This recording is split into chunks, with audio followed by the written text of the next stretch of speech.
Hello, how are you? Let us start the session. Can you please all let me know if you can hear me loud and clear and you can see my screen?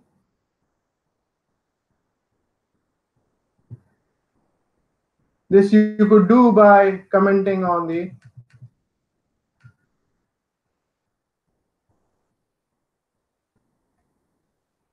YouTube chat.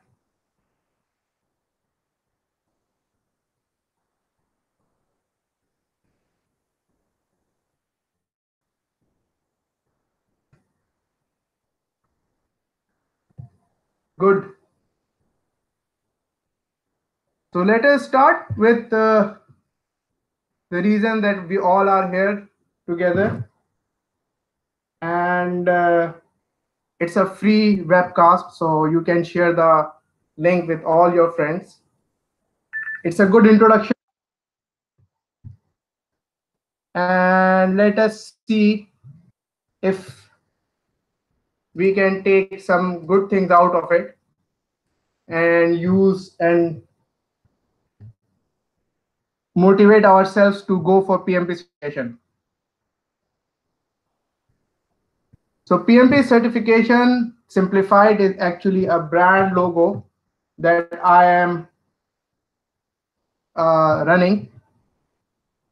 This is to help you make sure that you get through the examination in best of the time, because I understand, and my last 10 years in this profession actually tells me that it takes a lot of time and it has a lot of challenges, like where to start from, are we ready, do we need any other book to read through. All these questions we should answer today. So my name is Mudassir, and I have been actually doing project management for quite some time.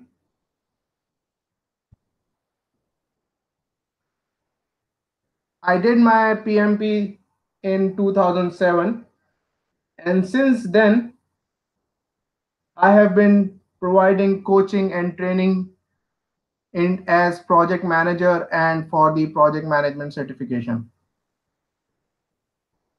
I do not have the statistics at the top of my mind that how many of them have passed in the last 10 years, but quite a few have passed and they have sent a thank you note to me. It is rather easier in last couple of years to send a thank you note and to keep a track of the thank you note. Before that, it was difficult when you are in 2007, 10, 11, because WhatsApp was not there, Facebook was not that popular, but now people remain connected.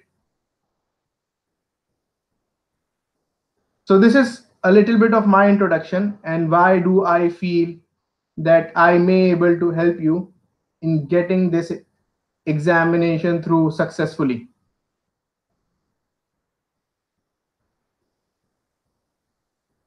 Uh, I don't know if we could wait for another 2-3 minutes to see if anyone else want to join or if you want to share. But in this time, I would like to take this time and want to introduce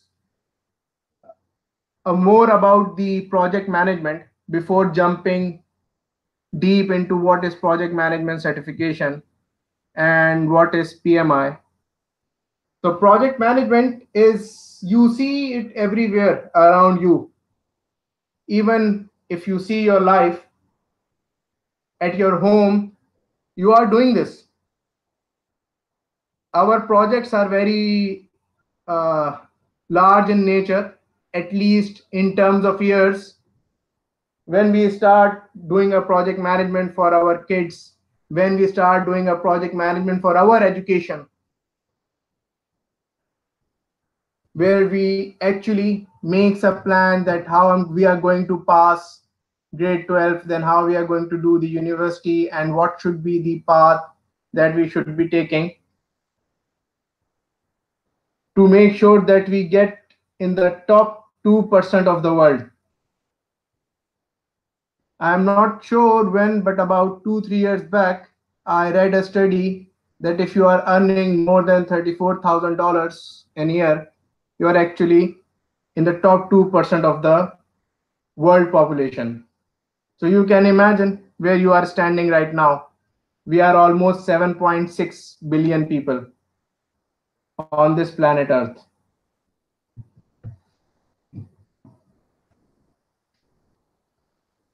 This would be the agenda for today.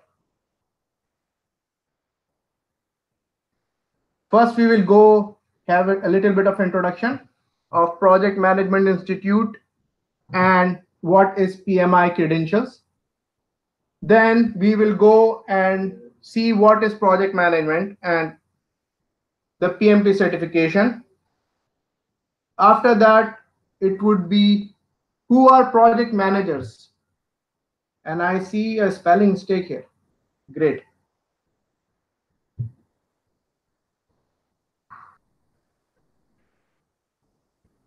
After this,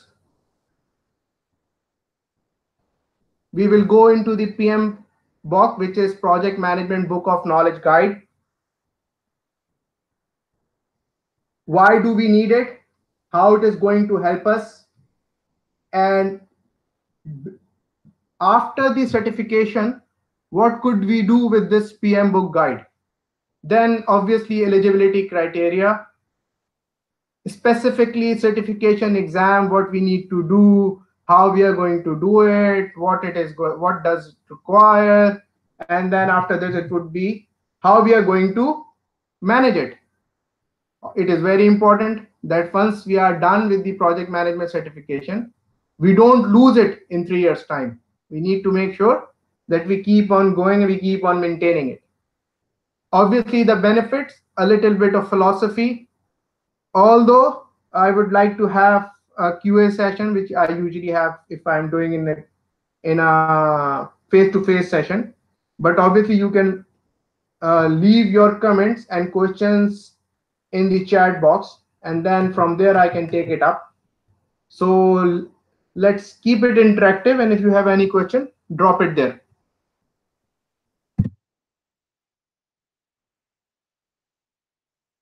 Project Management Institute.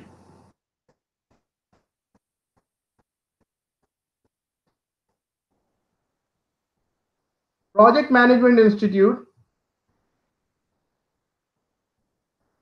is the world's leading not-for-profit membership association. It's the largest not-for-profit organization, established in 1969, and it has members all over the world. In almost 188 countries, they are managing their local chapters, which are run by the volunteers. I remain part of one chapter, so I understand it's a commitment. It's a passion that you want to continue and you want to remain part of it. It's a feeling of giving back to the society. Otherwise, the requirements and the commitments that they require in the local chapter is not easy. So when I tell you that it's not-for-profit membership organization, largest, take my words on it.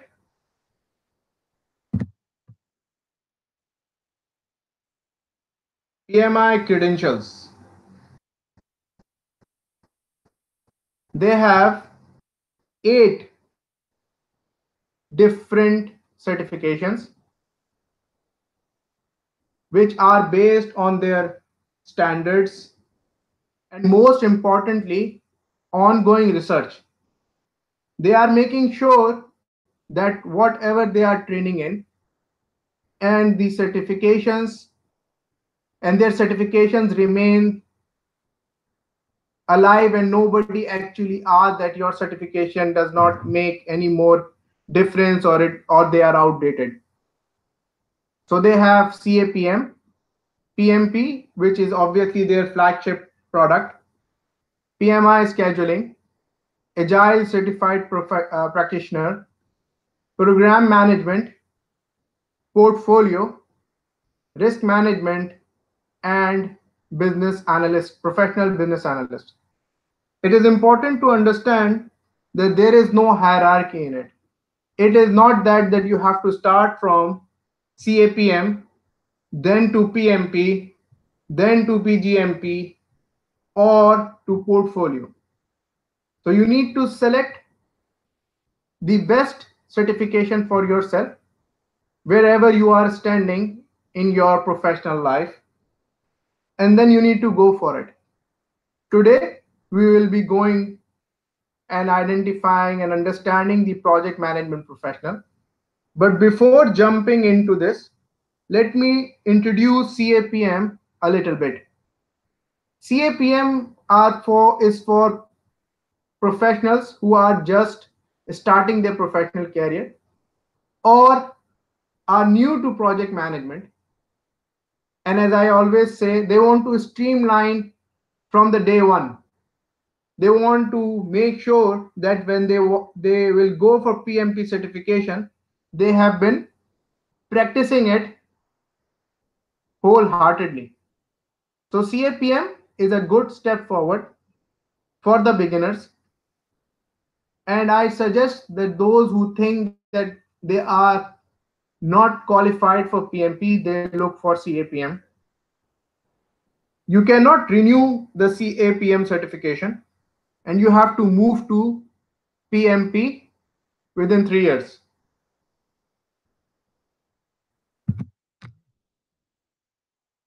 Importance of PMI certifications.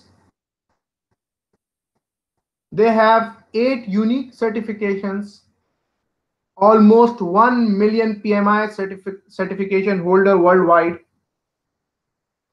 and you will find the PMI certified in every field, because PMI places their PMP certification, certified project managers, that if you are PMP certified project manager, you can actually manage any project. It does not matter what is your education. Your education does not matter. So if you are PMP certified project manager, you should be able to manage all projects from whichever industry they are from. Project management and PMP. Project management is the application of knowledge. I mean, we used to say that leaders are born, and uh, we and project management is an art. But obviously, it is no more true.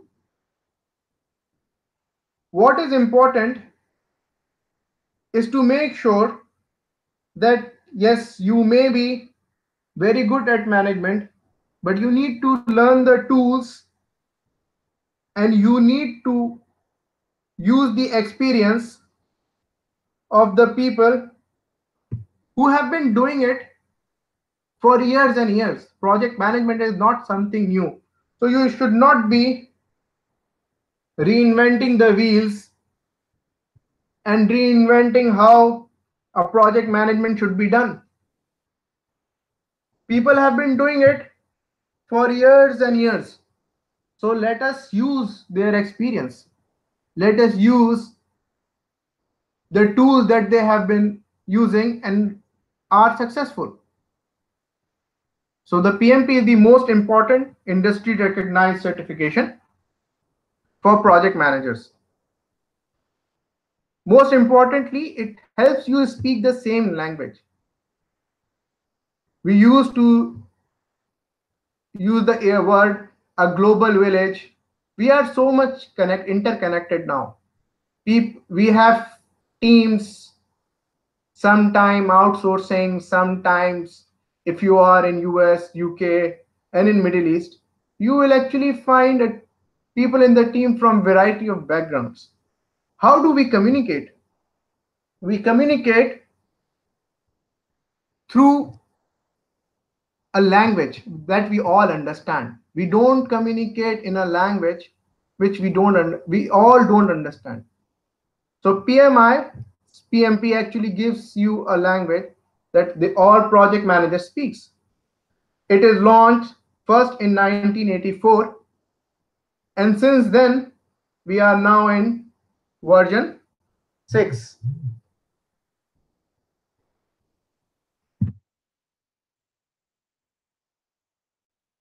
Who are project managers?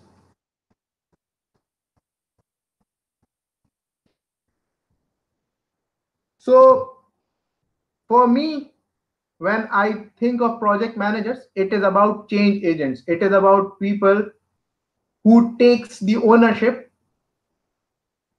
to move the company from current state to the future state. Yes, they are not the triggers for the project, but they are responsible for taking a company from their current whatever state they are in. They are the people who are actually breaking the status quo. They are the people who are actually making sure that the only thing which is constant in our life, that is change, and they do this change in their companies. So how we are going to do it? We need a broad and flexible toolkit of techniques, a techniques which are already established. That is very important. So the question is, does this describe you? Are you interested in this career?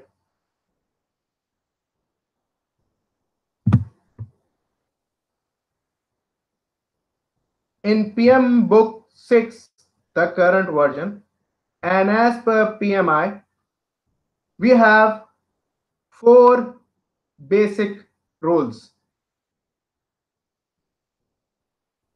Lead the team to achieve the objectives, balance the competitive objectives, communicate with the stakeholder. This is actually your job. You would have subject matter experts in your team. You would have construction managers in your team. You would have development managers in your team. But what is your role? Your role is to make sure that they all understand each other. Your role is to make sure that they all, whenever they commit anything, they deliver.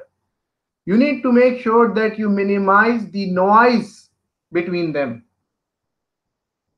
And obviously, your project is not standing, or it is not in the space. It is in the context of a business.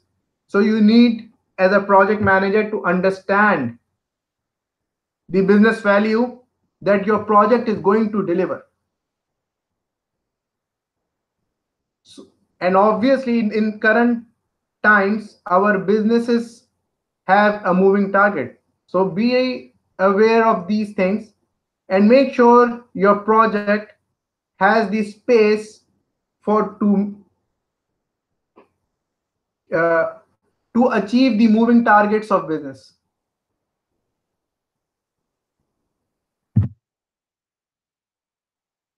PMBOK Guide, the project management body of knowledge.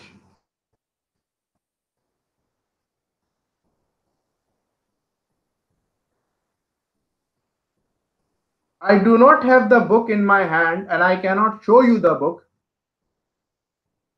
But if you open the book and see the number of project managers, those who have shared their knowledge with you, it's a book by project managers for the project manager. There are thousands of project managers who took part in writing these best practices, who took part making sure that you, me, and many others, they able to understand the project management and they able to deliver the projects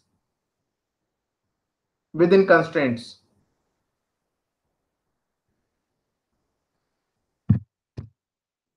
So it's a good practice for most of the project, most of the time. Obviously, you will be tailoring it. You will be making sure that whatever PMI is suggesting, is it making sense to your project? So you might be tailoring the processes. You might be tailoring the documents. All these would be on your head.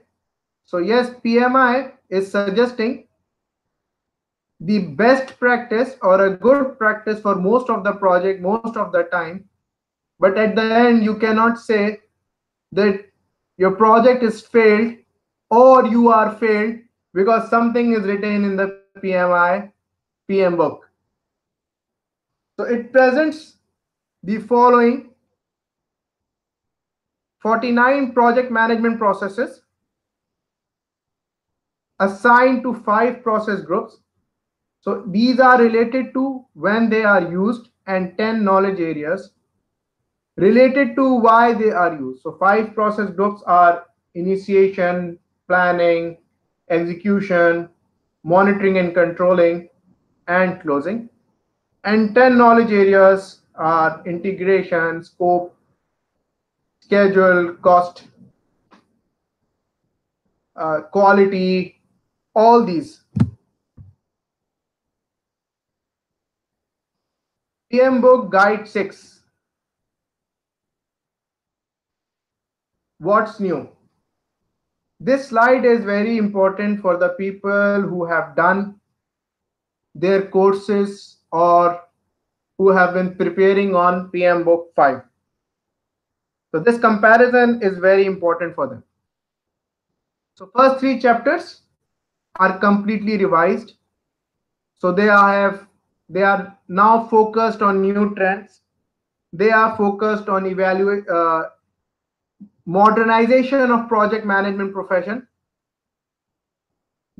They are more focused on the role of a project manager beyond technical project management. They deal with adaptive and hybrid environments where you have actually lean manufacturing or Scrum as a methodologies practice in your organization. There is a renewed focus on lesson learned, which actually has a now complete new process, which is managed project knowledge.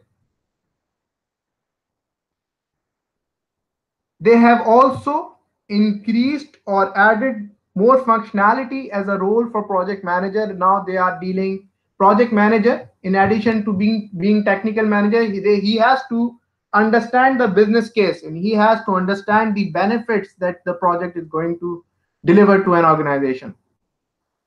So he needs to know why this project exists. He needs to understand the context of the project and then making sure that his project or her project delivers the benefits as per the organization plan when they want to go to market, when they want to increase their brand value. What are they doing? Because your project is to deliver something for them. So make sure that you understand the reason behind it and you understand the timeline that business is moving through. This is what we have: open minds, multiple approaches, one goal. 3 new processes are added and 1 close procurement is removed. In every knowledge area, which are 10 in total, they have added key concepts, trending and emerging practices, tailoring considerations, which actually means identifying a best fit from the tools and techniques and the processes, and consideration of agile and adaptive environments. The processes categories for tailoring are: there are some processes which can only be used once or at predefined points at the project. There are processes which are done periodically, and then there are processes which are done continuously throughout the project. So this is all something is new. This has been there previously, but not with this focus and not with the special identification that whenever you start a knowledge area or whenever you start a process or whenever you are selecting a tool and technique, please make sure that it fits in your organization structure. So we have initiation, planning, execution, monitoring and controlling, and closing as a process groups. And we have knowledge areas as integration, scope, schedule, cost, quality, procurement, resources, risk, schedule, stakeholder, and communications. The reason for three different colors is that integration is your area. Integration is something which you cannot hand over to anybody. For everything else, you may have the subject matter experts with you, but for integration, it is you. You have to communicate, you have to integrate all the processes, you have to integrate all the knowledge areas, and most importantly, you have to integrate a project within an organization. Then we have constraints like cost, scope, quality. And here I think we should take a break of 2 minutes just to make sure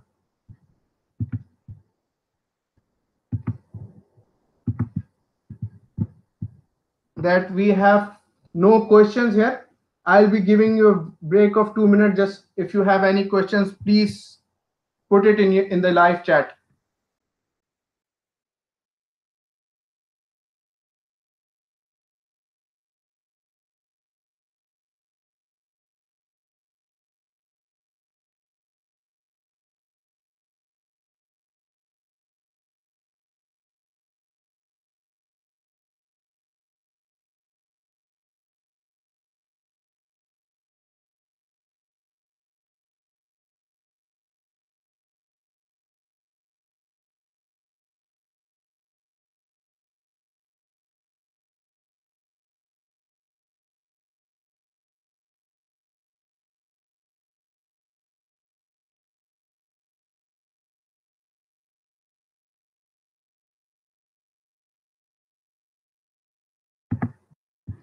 It is actually a good question, Osman.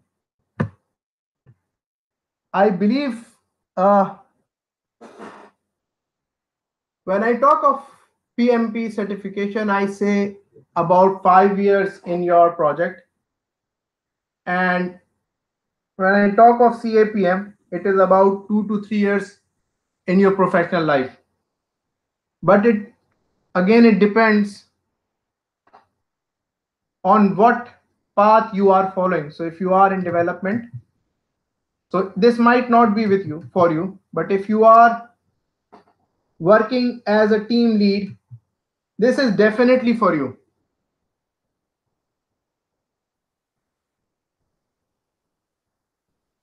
I believe I must have answered your question.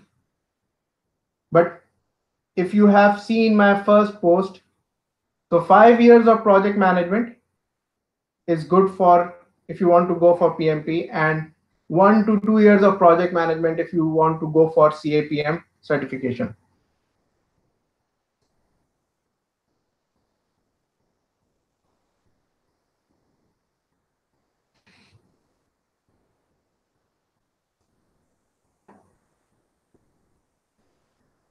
Process groups. Initiation. It is about evaluate the idea if it makes sense. You are actually making sure that project makes sense. It is about making sure that yes, we want to commit organizational resources to this project. It is to make sure that this project fits within our strategic goals. Planning is where you are actually committing your resources. Planning is actually where you are making sure that the project delivers the objectives that you have identified as part of your initiation process group. Then execution, obviously, you are going to execute or deliver whatever you have planned in a planning group. Monitoring and controlling is something is we always do, even in our lives, to make sure that we deliver as per the plan, because obviously change is something which you cannot escape from. So changes will come. All you have to do is to make sure that you follow the right process, the process which you have already established as part of your planning for accepting any change. And then closing, finalizing all activities across all process groups, closing the procurement, handing over the one phase to another phase, making sure that the design is done so that you can start construction. So all these are part of closing.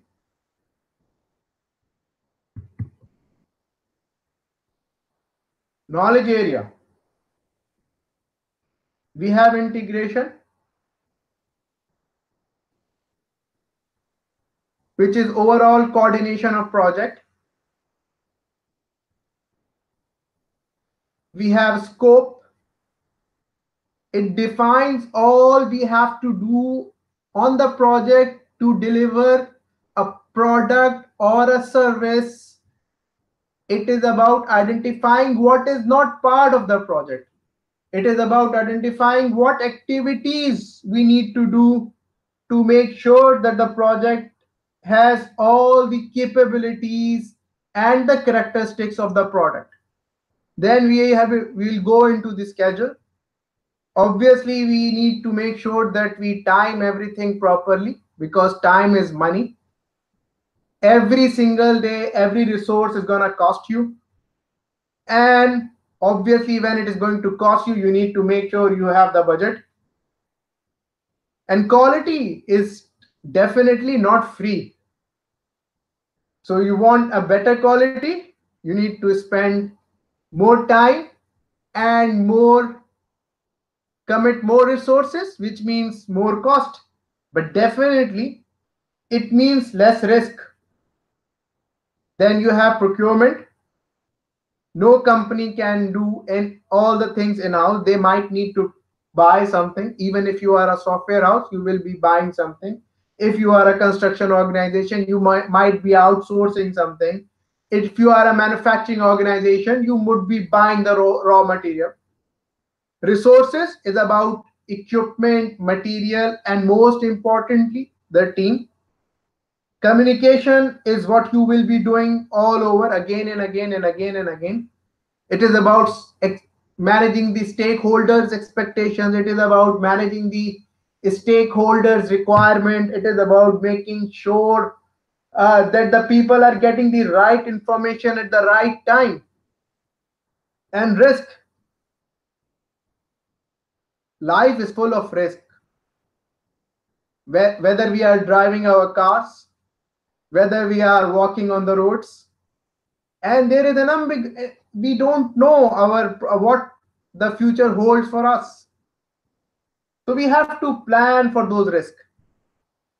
So we will be planning and then managing the uncertainties that could impact the project, making sure that whenever any risk is about to happen, we have the right triggers, we have the right mitigation plan, and we have the right owner to make sure that these risks do not impact our projects in the negative way. Then stakeholders, because of them, we are the stakeholders. The projects are there because somebody thought of it. So these stakeholders are very important for us. And obviously, I'm sure this is the slide that most of you would want to see, a PMP eligibility criteria. PMI is not looking for your degree. They are looking for your experience. So if you have a secondary school degree, they require 7,500 hours of leading and directing project. And if you have a 4-year bachelor's degree, they require 4,500 hours of leading and directing of projects. They both require 35 contact hours, which obviously, if you remain connected with us, we will start soon the online 8 weeks plan, which is actually to make sure that at the end of 8th week, you are ready to go for the examination. Obviously, you need to first gain it by sitting in the exam and answering 200 multiple choice questions, and you have 4 hours to complete it. And then you have to maintain the PMP, which is 60 professional development units every 3 hours, which is actually 60 hours of making sure that you are remain connected with the profession. It is not about your job. So they are not looking at the job. They are looking that you are gaining an experience in it.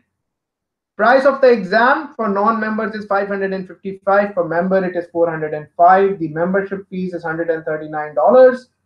So actually, if you become a member, you will straight away get that back with the examination, which is 405. And for CAPM, if I am not wrong, it is somewhere $308. But don't hold me for that. We can check it together.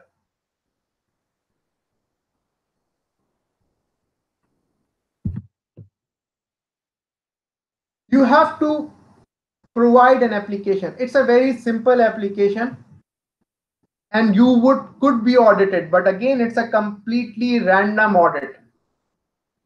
It has nothing to do with the quality of your application. So application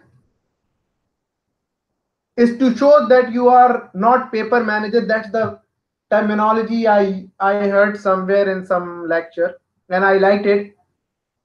It is about people who just fill the papers and identifying the and they lie through the application. So they want to confirm your education. They want to enhance your creative, making sure that their credibility is there as a PMI, and they want to filter out, as I said, project managers. It's a random audit. It has nothing to do with the quality. It is about that you will go and you will submit, and if you are being selected as randomly. So you have 90 days to fill the form that they would send you, and then 1 year to sit the exam from the audit date. The completion certificate is something that you would be required when the 35 contact hours would be something that you would be required to sit in the examination, something that we will be looking at by the mid of June. The PMP certification, 200 MCQs, 4 hours, 175 answers will be counted. 25 questions are pre-test. These are unscored questions. This is very important to understand. First of all, nobody knows the passing criteria. Then we don't know. It is not written anywhere that how much marks or how many questions you would correct.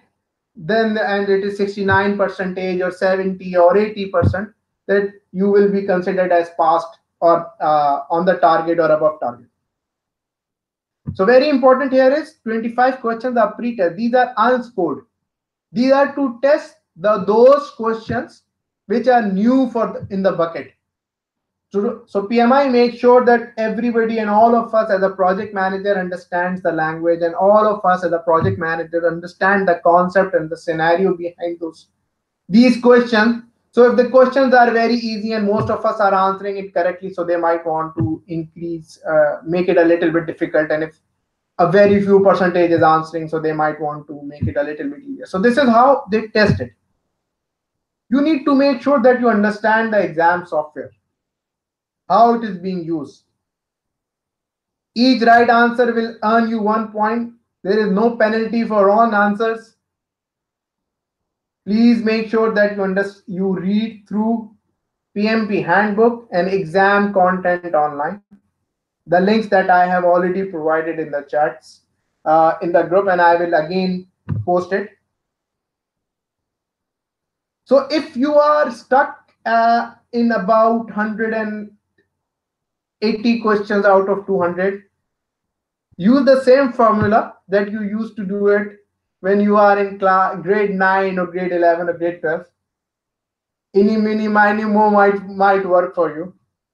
But the important thing is that each right answer will earn you 1 point. So please attempt all answers.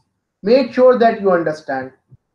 And as far as I am concerned, for me, these are simple questions. It is about your experience. It is not that what you have read a book and you know everything. No, it is about your experience, knowledge, and ability to actually decide at the spur of the moment that what should be the right answer, what should be the right way of moving forward. So you need experience, knowledge, and ability to make sure that you pass the examination. So we have initiation, planning, execution, monitoring and controlling, and closing. About 13% of the questions are from initiation, 24 are from planning, 31 are from execution, 25 are from monitoring and controlling, and 7% of questions are from closing. So there are two processes in initiation, 24 in planning, 10 in execution, 12 in monitoring and controlling, and 1 in closing. When you will go through the exam content online, you will understand the tasks, the 8, 13, 7, 7, 7, and you can actually identify that if you read through the two processes and master the 8 tasks, you can actually answer 26 questions easily. How you are going to make sure that you remain certified is a PMI talent triangle, which, as I have already explained, it has moved from the technical project management to leadership and strategic business unit. You need to be part of the leadership of the organization, and you need to understand the reason behind the project. You need to integrate your project from with the strategic and business management. So this is PMI triangle. 60 PDUs in 3 years. You have to make sure that you get 8 in each: leadership, business strategy, and technical. You can have giving back, which is 25, education, which is 35, and your job in 3 years will give you 8.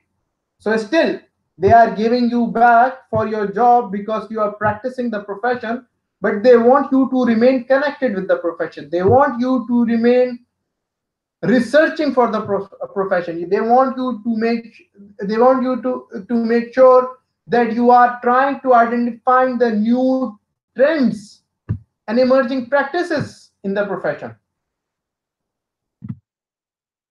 Benefits, obviously most important, is the vocabulary and a globally recognition. I believe and I see that wherever, if you want to start a project management profession, or you are applying for the project management, PMP is like a prereq. You cannot skip PMP. It's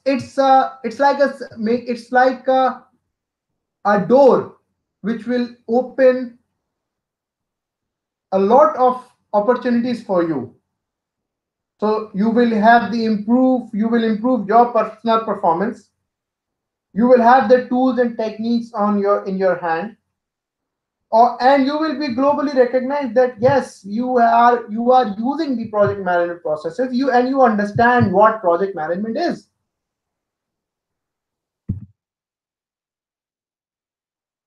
And one of my mentor, although I have never met him, but I follow him and many others, and I suggest the life, we should be having mentors in our life. We should be looking for the people who could actually guide us impartially, and you may have multiple in different lines. So Alex Mendosian is one of mine from many that I have. So to have anything, you need to do certain things, which means to have this certification, you need to follow some steps. I mean, nobody will come and drop this certification in your hand. You cannot buy this certification. So to have anything, you need to do certain things. And before you do those certain things, you need to adopt the mindset to be a certain person. You need to think that you could be that person. You are that person, and then obviously you will understand the benefits, and you will understand the reason, and you will understand the opportunities for to have that thing with you. So it's a be do have. So it's the only way to live with honor in this world is to be the person we pretend to be. Quick reminders. It is very important. I have already talked about some of them, but let's just quickly pass review those. Degree is definitely not the prereq for the certification. Second, it is not only your job which is actually earning you a livelihood, which will qualify for this examination. So if your community projects, not for profit organization project, they all qualify for this. There are multiple job roles in addition to the project management. In terms of resources, the world has a lot of resources. I can still right now tell you 5 to 10 resources that you could use for the examination, but again, you cannot cram for examination. You don't have time, and you definitely should not be spending time in going 1, 2, 3, 4, 5 books. You cannot. It is impossible. So you have to go, as I suggest, and it is my personal belief that you should have three resources. One is the PMBOK, the second is your trainer and coach, and third is the one book that he might or you might want to read through. He might suggest you, or you may have your own uh, a priority or your own identification that yes, I want to use this third book as my guide. But you cannot have 3 4 books. All the authors have different mindset. They focuses or they attack the examination or they understand the book in a different context. They focus.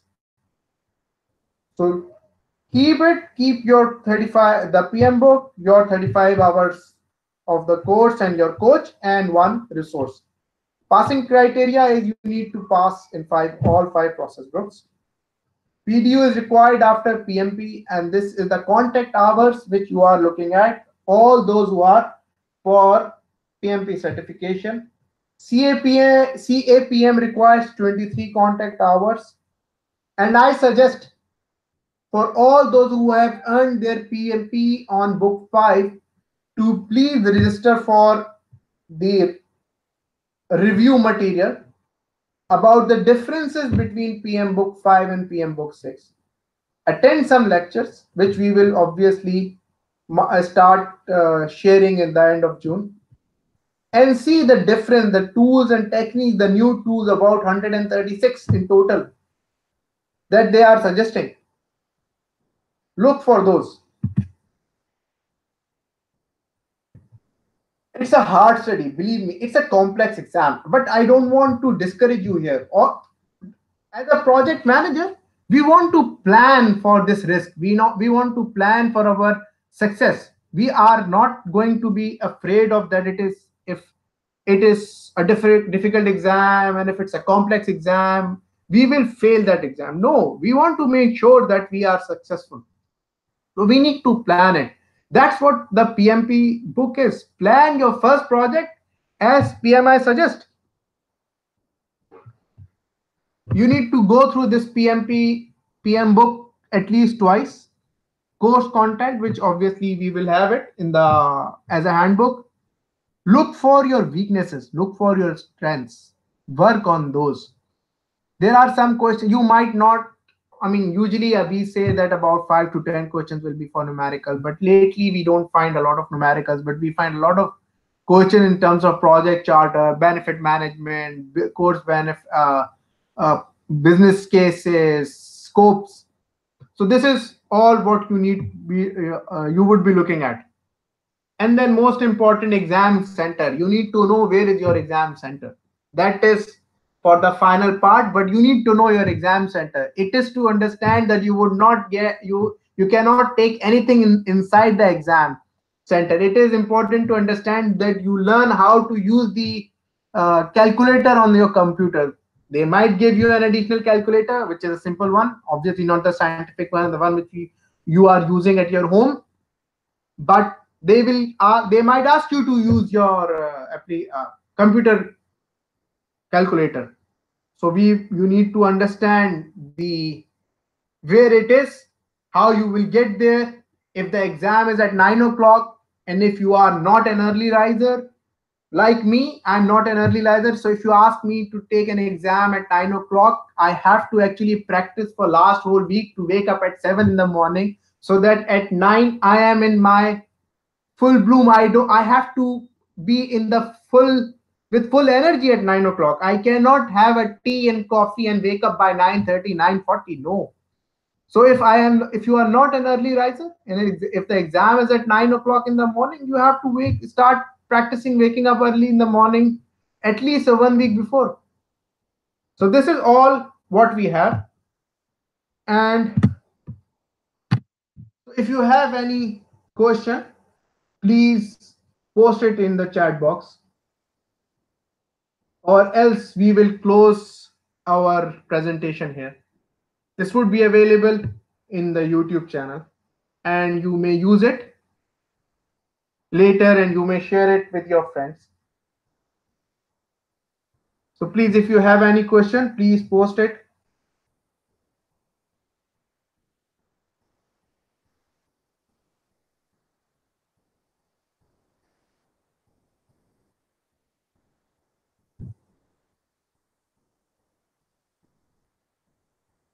I believe let us close this session here.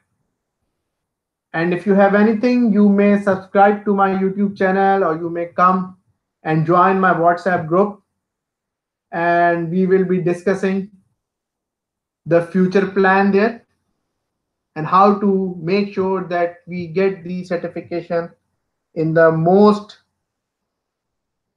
professional way and in the best time possible, because people take a lot of time, 6 months, 8 months, 9 months, and they read a lot of books, and they get lost in those books. So this is what we are offering, that we will guide you through it.